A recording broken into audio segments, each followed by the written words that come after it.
మీ చెల్లెలంటే మీకెంత ఇష్టం ఉంటే మాత్రం నన్ను నేరస్తురాల్ని చేస్తున్నా మీరు మౌనంగా ఉండడం మాత్రం న్యాయం కాదు.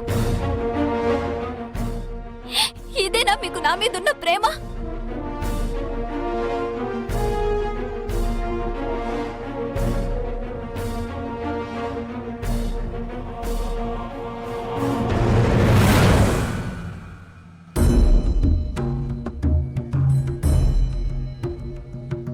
నువ్వు ఇట్లా చేయటం నాకు చాలా బాధగా ఉంది చెల్లెమ్మ.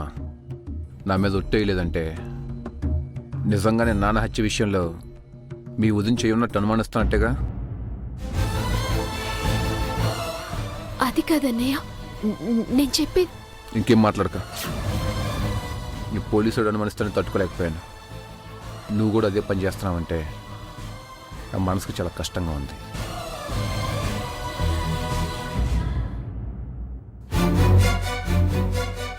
చిన్నప్పుడు నా గుండెల మీద తంతూ ఉంటే సంతోషించాను. ఇప్పుడు కోలుకోకుండా గుండెల మీద తన్నావు కదమ్మా.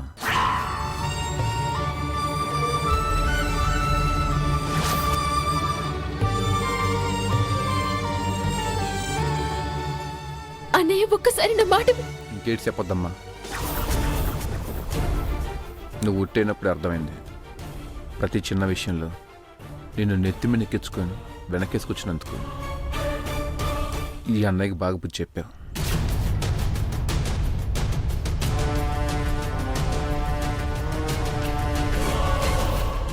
దర్శని, ఎవరి కోసం నువ్వు ఇల్లు వదిలిపెట్టి వెళ్ళాల్సిన అవసరం లేదు.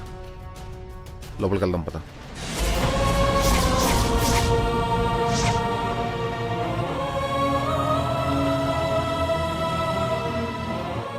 పదరోషిని,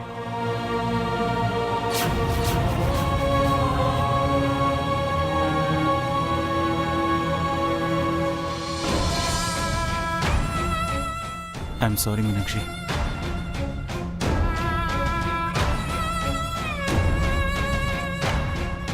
ఏంటి చూస్తున్నావు? లోపలికి పద. నువ్వు ఉట్టేనప్పుడు అర్థమైంది. ప్రతి చిన్న విషయంలో నిన్ను నెత్తిమి నెక్కించుకొని వెనకేసుకొచ్చినందుకు ఈ అన్నయ్యకి బాగా బుద్ధి చెప్పావు. దర్శని, ఎవరి కోసం నువ్వు ఇల్లు వదిలిపెట్టి వెళ్ళాల్సిన అవసరం లేదు. లోపలికి వెళ్దాం పద.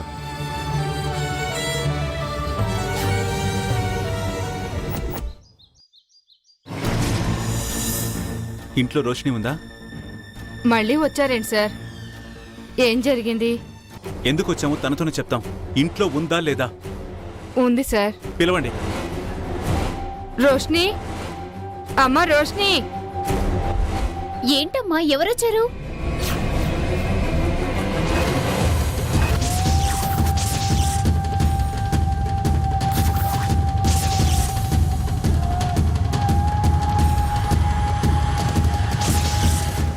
నాగభూషణం గారిని చంపింది నువ్వే కదా? నిజం చెప్పు.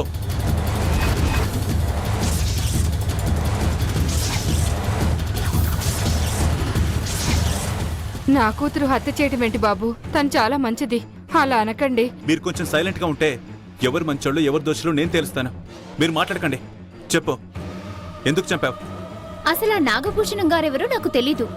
ఇల్లు ఉద్యోగం తప్ప నాకు మరో ధ్యాస లేదు. సంబంధం లేని విషయాల్లో నన్ను ఇన్వాల్వ్ చేసి ఎందుకిలా ఇబ్బంది పెడుతున్నారు? నీకు ఏ సంబంధము లేనప్పుడు భానుమూర్తి గారి ఆఫీసులో జాబ్ చేసినట్టు ఎందుకు అబద్ధం చెప్పావు? చూడండి సార్, అబద్ధం చెప్పాల్సిన అవసరం నాకు లేదు. నేను నిజంగానే అక్కడ వర్క్ చేశాను. ఆధార్ డీటెయిల్స్ కూడా ఇచ్చాను. అలాగా? నేను ఆ కంపెనీ ఎండి భానుమూర్తి గారి ఏకైక కూతురు రోషిని తీసుకువెళ్ళి ఫైల్స్ అని చెక్ చేశాను. ఆ కంపెనీ స్టార్ట్ చేసిన దగ్గర నుంచి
మనీ ఉంటే ఇలాంటి ఫేక్ ఐడి కార్డ్స్ ఎన్నైనా తయారు చేయొచ్చు.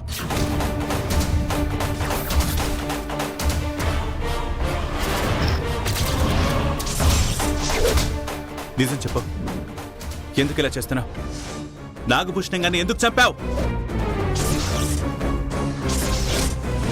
నువ్వు ఇలా చెప్పావు, నీ నోటి నుంచి ఎలా నిజం చెప్పించాలో నాకు బాగా తెలుసు.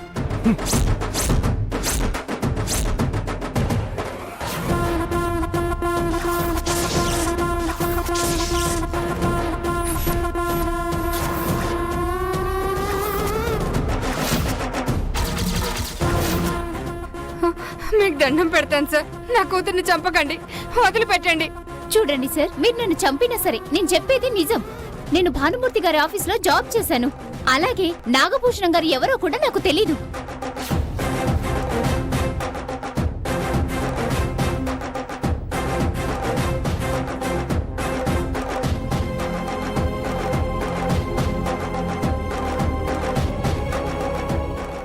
నీ కళ్ళలో ఫియర్లెస్, నీ మాటల్లో కాన్ఫిడెన్స్ చూసి మళ్ళీ నిన్ను నమ్మి వెళ్తున్నాను. నువ్వు చెప్పింది అబద్ధమని ఈసారి తెలిస్తే మాత్రం నువ్వు జైలుకు వెళ్ళక తప్పదు. జాగ్రత్త.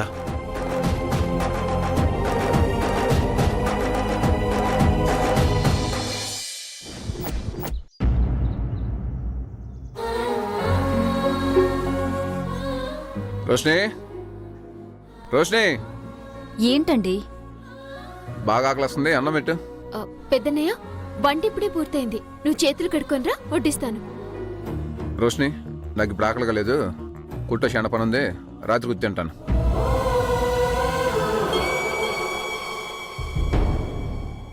అన్నయ్య, అన్నయ్య,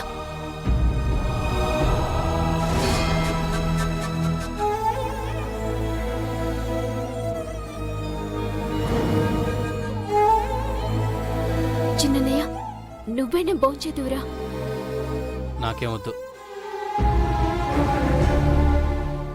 ఏమండి?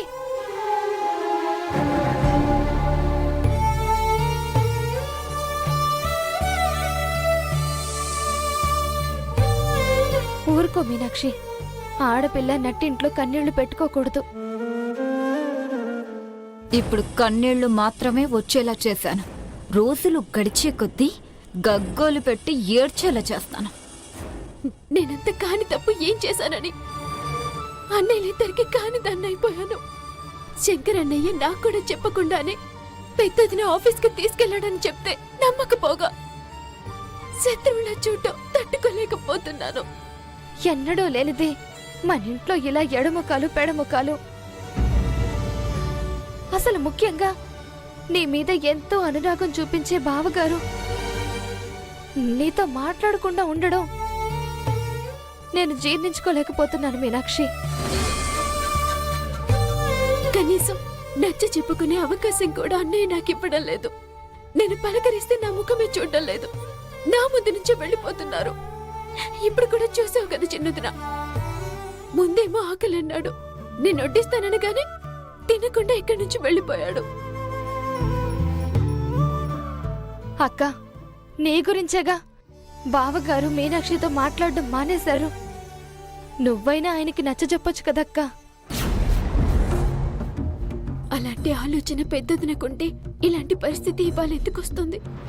భలే దానివే మహేశ్వరి. అన్నా చెల్లెలు ఇద్దరూ ఇలా ఉంటే నేను మాత్రం చూస్తూ ఎలా ఊరుకుంటాను? ముఖ్యంగా మీనాక్షి బాధని అస్సలు చూడలేకపోతున్నాను. మీ బావగారికి చెప్పి చూశాను, కానీ ఆయనేమో వినలేదు. నా తలరా తల ఏడ్చింది. ఎవరేం చేస్తారు? మీనాక్షి, బ్రహ్మదేవుడు నీ నుదుటన రాసిన రాతని నేను చెరిపేసి నువ్వు కుమిలి కుమిలి ఏడ్చే రాతని నేను రాశాను మీనాక్షి. నువ్వు తప్పించుకోలేవు.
ఏమైంది మీనాక్షి?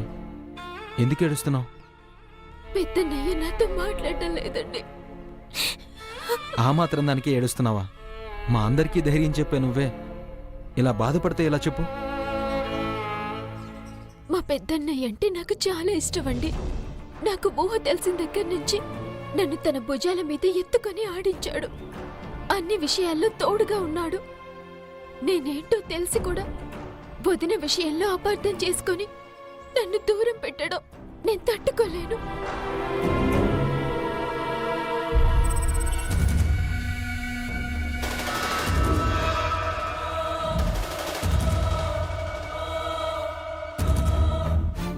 పెద్దదిన ఎవరినో ప్రేమించి అన్నయ్యని దూరం పెడుతుందన్న బాధ తప్ప నాన్న హత్య విషయంలో నేనెందుకు తన గురించి తప్పుగా ఆలోచిస్తానండి?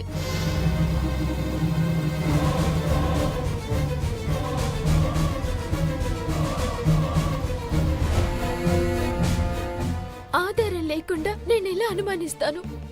శంకరన్నయ్య ఆఫీస్కి తీసుకెళ్లి చెప్పేంత వరకు కూడా నిజంగా నాకు ఆ సంగతి తెలీదు. అదే చెప్తే అన్నయ్య వదిన ఇద్దరు వినిపించుకోవడం లేదు.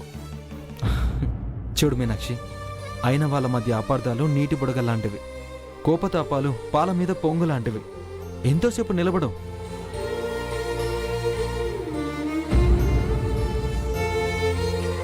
మీనాక్షి, నువ్వేంటో మీ అన్నయ్యకి తెలుసు. ఏంటి మనిషివి? రోషిని గారు బయట నుంచి కోడలుగా వచ్చారు. మీ అన్నయ్య నీకు సపోర్ట్ చేస్తే ఇంట్లో గొడవలు పెరుగుతాయి. నువ్వైతే మీ అన్నయ్యని అర్థం చేసుకుంటావని మీ అన్నయ్య ఇలా ప్రవర్తించాడే తప్ప నిన్ను అపార్థం చేసుకుని కాదు. నువ్వేం బాధపడకు. అలా అయితే ఇప్పుడు భోజనానికి రమ్మంటే నాతో ఎందుకు మాట్లాడలేదు? ఆ మౌనమే నాకు బాధగా ఉంది. తెలియని పంతం మీద మనసులో ఉంటుందిగా. రేపు ఉదయం కల్లా అంతా సర్దుకుంటుంది. ఉం?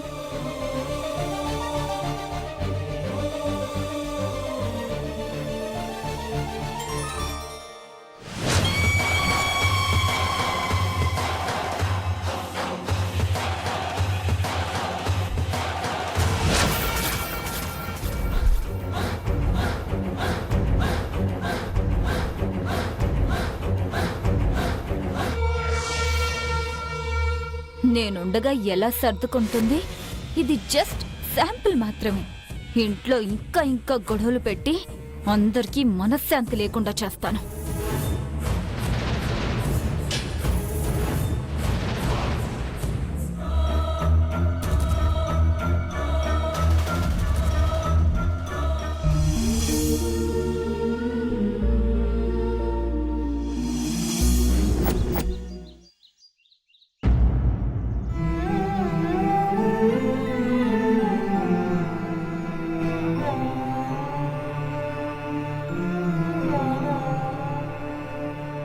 బాధపడకు మీనాక్షి. నీతో మాట్లాడకుండా బావగారు మాత్రం ఉండగలరా? నువ్విలా ఉంటే ఎలా చెప్పు?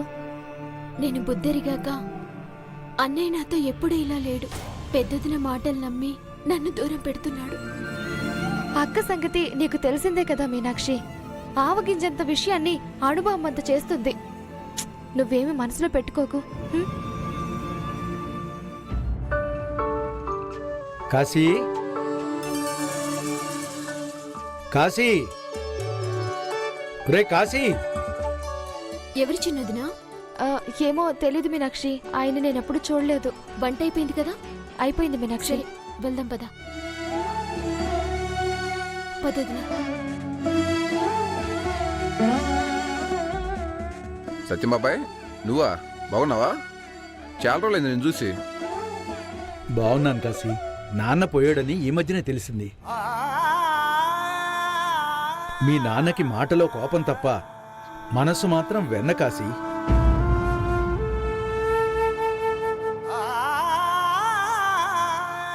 ఎవరికైనా కష్టం వచ్చిందంటే సహాయానికి ముందుండేవాడు.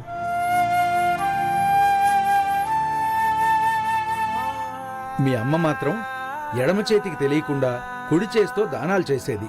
పేరుకు తగ్గట్టు ఇంటికి ఎవరైనా వస్తే భోంచేయకుండా పంపించేది కాదు.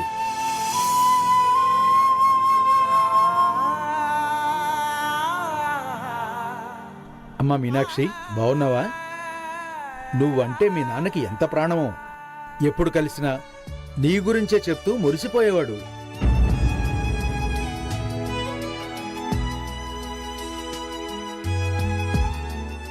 నాన్న లేరన్న లోటు తప్ప బానే ఉన్నాను. శాంతి బాగుందా బాబాయ్? బావుందమ్మా. దానికి పెళ్లి కుదిరింది. ఆ విషయమే మీతో మాట్లాడి వెళ్దామని వచ్చాను.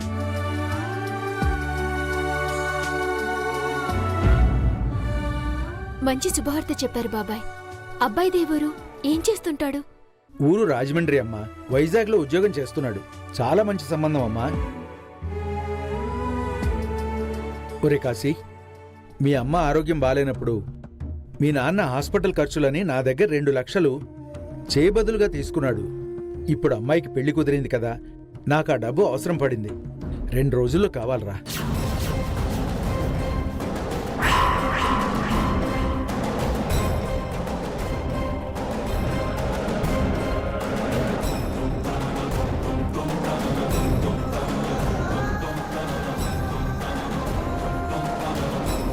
రెండు లక్షలంటే మాటలా బాబాయ్? 2 రోజుల్లో సర్దాలంటే ఎలా అవుతుంది? మీ నాన్న మాట మీద ఇన్ని రోజులు ఆగాను. మధ్యలో ఒకసారి అడిగితే శాంతి పెళ్లిలోపు సర్దుబాటు చేస్తా అన్నాడు. ఇప్పుడు ఆయన లేడు, వెళ్ళిపోయాడు. మంచి సంబంధం రా, ఎలా వదులుకొని చెప్పు.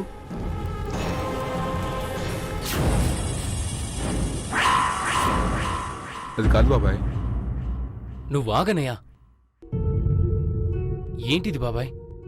నాన్న మంచోడని పొగిడి అమ్మ గొప్పదని 4 మాటలు చెప్పి 2 లక్షలు బాకీ ఉందని చెప్తే ఇచ్చేస్తామా? మా నాన్న మీ దగ్గర డబ్బులు తీసుకున్నాడని నమ్మకం ఏంటి?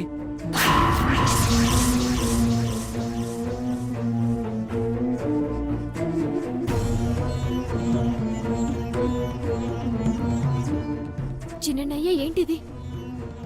సత్యం బాబాయ్ గురించి మనకు తెలీదా? నాన్నకి సన్నిహితుడు. అబద్ధం చెప్పే అవసరం ఆయనకే ఉంది.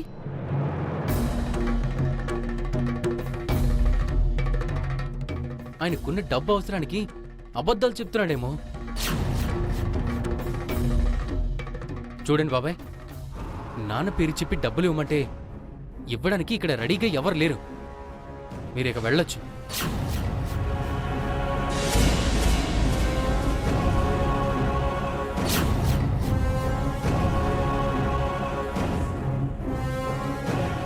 నీకు నాకు మధ్య నోటి మాట చాలదా నాగభూషణం? నోటెందుకని నేనంటే, నోటి మాటకి నిజానికి చాలా తేడా ఉంది సత్యం. దేని అవసరం ఎప్పుడొస్తుందో తెలీదు అని మీ నాన్నే నాకు నోటు రాసిచ్చాడు. ఇదిగో.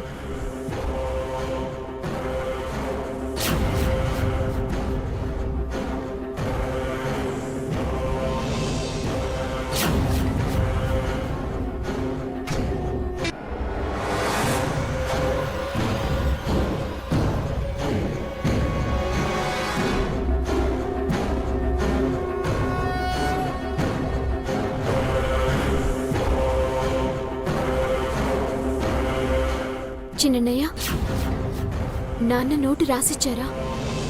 ఇచ్చాడు.